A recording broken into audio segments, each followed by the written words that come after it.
کا ساتھ دیا. لیکن عمیر بھائی یہ بھی تو سننے میں آ رہا ہے کہ جو ترکش نیوی ہے اس نے خود پیشکش کی ہے کہ جو اگلی فلوٹیلا یہ لوگ بھیجیں گے یعنی امداد کی تو اس کو یہ خود اسکورٹ کریں گے، یعنی اس کو خود جو ہے تحفظ فراہم کریں گے.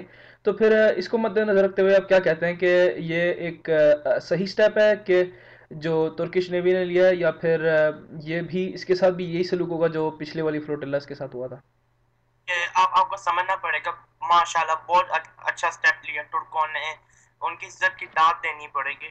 لیکن آپ کو سوچنا پڑے گا کیا ہمت ہے ترکی نیوی پہ اسرائیل کا مقابلہ کر سکیں، کیونکہ ترکی فل سکیل وار افورڈ نہیں کر سکتا ہے. ٹھیک. یہ بھی آپ جانتے ہیں. اوکے. اسرائیل ہمیشہ تیار ہے فل سکیل وار افورڈ کرنے کے لیے، اور امریکہ اس کے ساتھ ہوتا ہے. صحیح. کیونکہ امریکن کی پالیسی ہے جو بھی اسرائیل پہ حملہ کرے گا یہ امریکہ اس کے خلاف ہوگا. صحیح.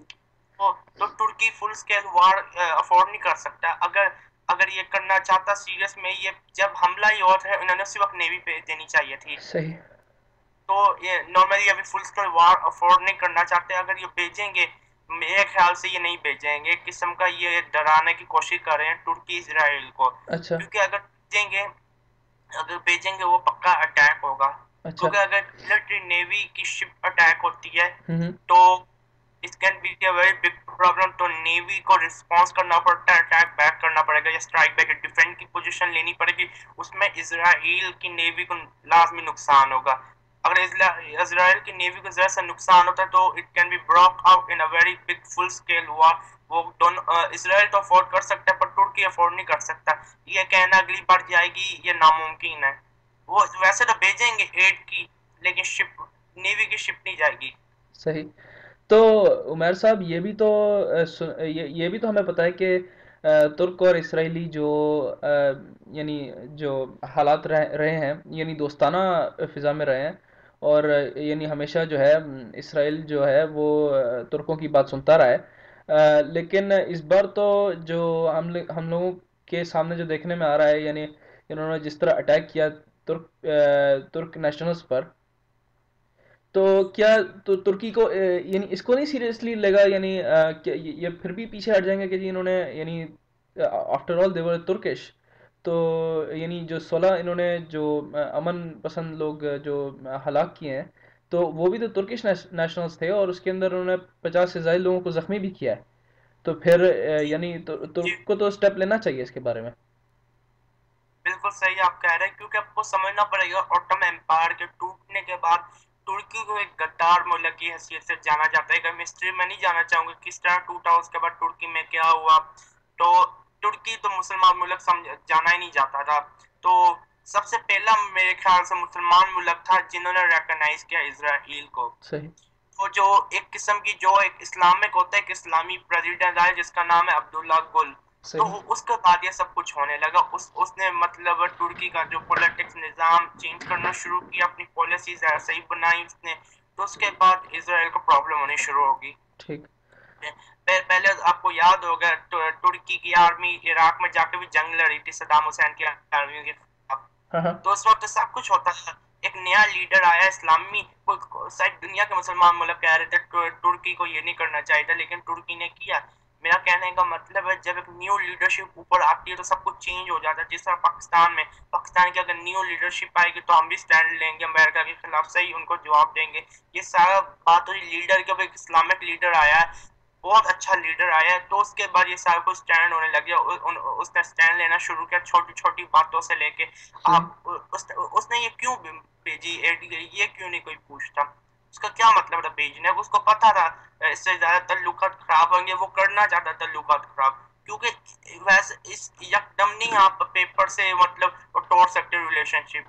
آپ کو صحیح. کچھ نہ کچھ کرنا. ان کو بھی پتا تھا یہ ہوگا. وہ چاہتے ہیں ترکی اور اسرائیل کا ریلیشن شپ ٹوٹے. جو داغ لگا ہوا ہے ترکی کی ہسٹری میں ہاں ہاں. ہمیشہ جنہوں نے ساتھ دیا اسرائیل کا، وہ داغ صاف کرنا چاہتا ہے. صحیح.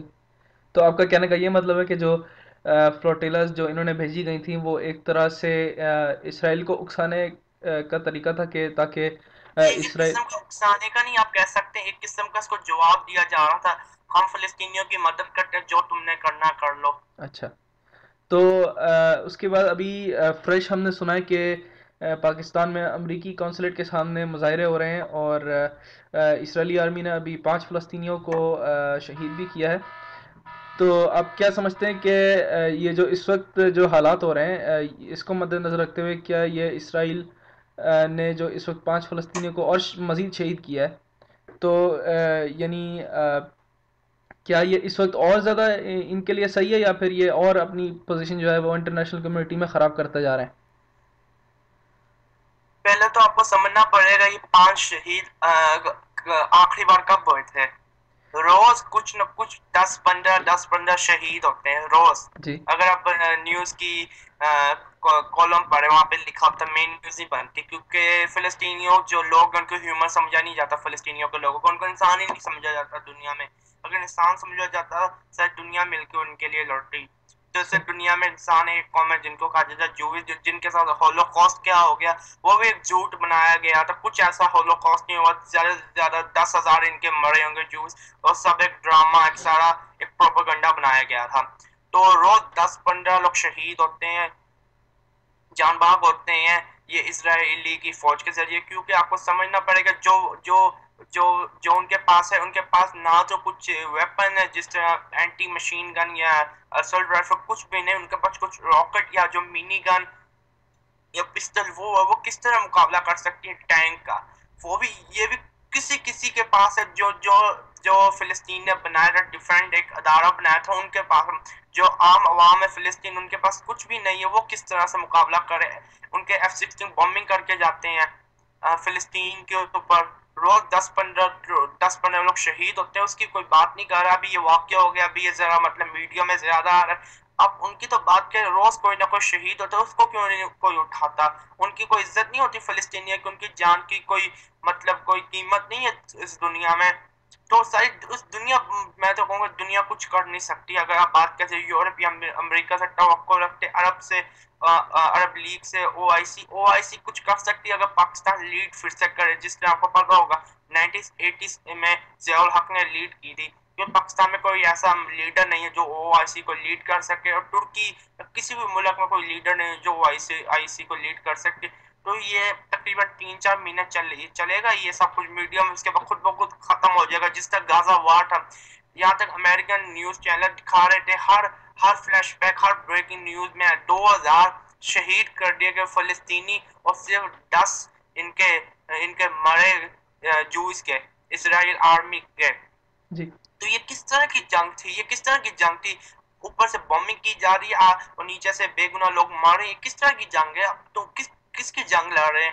آگے سے آگے سے خود اب جو اچھے جوئس ہے دنیا میں وہ کہہ رہے ہیں فلسطینی بے گناہ، اسرائیل از اے ٹیررسٹ، کیونکہ دنیا کا سب سے بڑا ٹیررسٹ جو کنٹری جو ان کو ایکسٹریم کہا جاتا ہے، ان کو سکھایا جاتا ہے بچوں کو مارو تو تمہیں ایک قسم کا اچھا ملے گا۔ کوئی مرسی نہیں ہے دنیا کی، مطلب جب پاکستانی طالبانوں میں کوئی مرسی ہو سکتی ہے، لیکن اسرائیل آرمی میں کوئی مرسی نہیں، جنہوں نے 3 3 سال کے بچیوں کے دماغ گولی ماری، انہوں نے اسکول پہ بومبنگ کی، انہوں نے کیا کچھ نہیں کیا۔ جو مین ٹارگٹ ان کے ہوتے ہیں وہ بچے ہوتے ہیں، بچوں کو تباہ کرنا چاہتے ہیں، کیونکہ فلسطین کی آنے والی جنریشن، یہ یوتھ ہے جو بموں کی ایج میں پیدا ہوئی ہے، جو بہت زیادہ اویئر ہو چکے ہیں، اس کو ہی تباہ کرنا چاہتے ہیں۔ تو اگر ہم توقع رکھتے ہیں کسی مسلمان ملک سے یا ایران سے یا صرف ترکی سے، کچھ ہونے والا نہیں ہے۔ اگر توقع کی جا سکتی ہے اور جو فلسطینیوں کی بھی کوئی امید ہے اسے پاکستان اس وقت بچا، کیونکہ نیوکلیر کنٹری سے کوئی کام لیا جا سکتا ہے یا وہ کام کر سکتا ہے۔ ویسے کوئی کنٹری بولی جائے گی